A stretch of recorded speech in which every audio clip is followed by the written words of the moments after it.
18 ਲੱਖ ਰੁਪਇਆ ਭਾਈ ਮੰਗਦੇ ਨੇ। 15.5 ਲੱਖ ਰੁਪਇਆ, 15.5 ਦੇ ਉੱਤੇ ਬੋਲੋ ਭਾਈ। 15.5 ਹੋ ਗਿਆ ਜੀ, 15.5 ਲੱਖ ਰੁਪਇਆ, 15.5 ਲੱਖ ਰੁਪਇਆ ਭਾਈ। 15.5 ਦੇ ਉੱਤੇ ਬੋਲੋ ਭਾਈ। 15.5 ਹੋ ਗਿਆ ਜੀ, 15.5 ਲੱਖ ਰੁਪਇਆ। 15.5 ਲੱਖ ਰੁਪਇਆ ਆਹ ਲਓ ਫੜੋ ਜੀ। 15.5 ਦੀ ਗੱਡੀ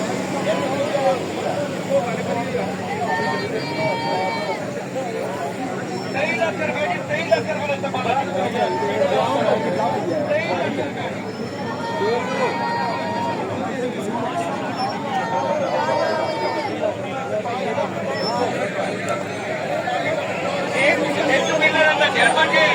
कारोबार शावर है। 23 लाख रुपये लगा जी, 23 लाख रुपये दोस्तों बोलो जी, 23 लाख रुपये जी। हाँ जी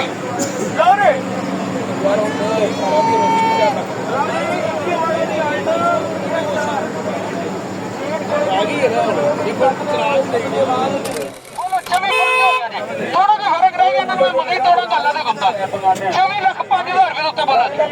हाँ जी 24-5। हाँ जी बुआ जी थोड़ी किन्ने करते हैं? थोड़ी कोई मत करो, कोई गल नहीं। 12 मॉडल की GL है जी। हाँ जी 24 लाख 5,000 रुपया वो तो थोड़ा कुत्ते 24 लाख 5,000 रुपया जी। हाँ जी 24-5 24 लाख 10,000 रुपया हो गया जी। 24 लाख 10,000 रुपया जी। 15,000 हो गया जी।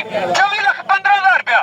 24-90 ਦੇ ਅੜੇ ਨੇ, ਲੇਕਿਨ ਮੈਂ ਇਨਸ਼ਾਅੱਲਾ ਇਹਨਾਂ ਨੂੰ ਕਾਫੀ ਤੋੜਾਂਗਾ ਅੱਲਾਹ ਦੇ ਹੁਕਮ ਦੇ ਨਾਲ। ਉਹਨਾਂ ਨੂੰ ਵੀ ਤੋੜੋਗਾ, ਉਹਨਾਂ ਨੂੰ ਤੋੜਾਂਗੇ, ਲੇਕਿਨ ਮੈਂ ਜ਼ੇਨ ਬਣਾ ਲਿਆ ਕਿੱਥੇ ਉਹਨਾਂ ਦੇ ਕੋਲ ਗੱਡੀ ਮੈਂ ਲੈ ਲੈਣੀ।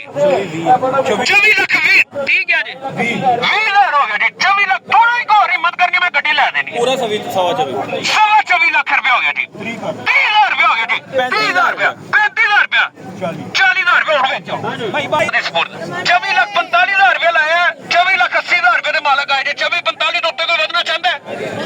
24 ਲੱਖ 45,000 ਰੁਪਇਆ। ਮੇਰੀ ਗੱਲ ਸੁਣ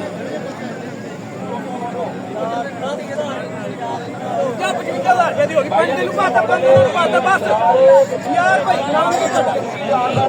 ਅਲੀ ਭਾਈ ਯਾਰ ਇੰਜ ਸੱਤੀ ਨਾ ਕਰਿਆ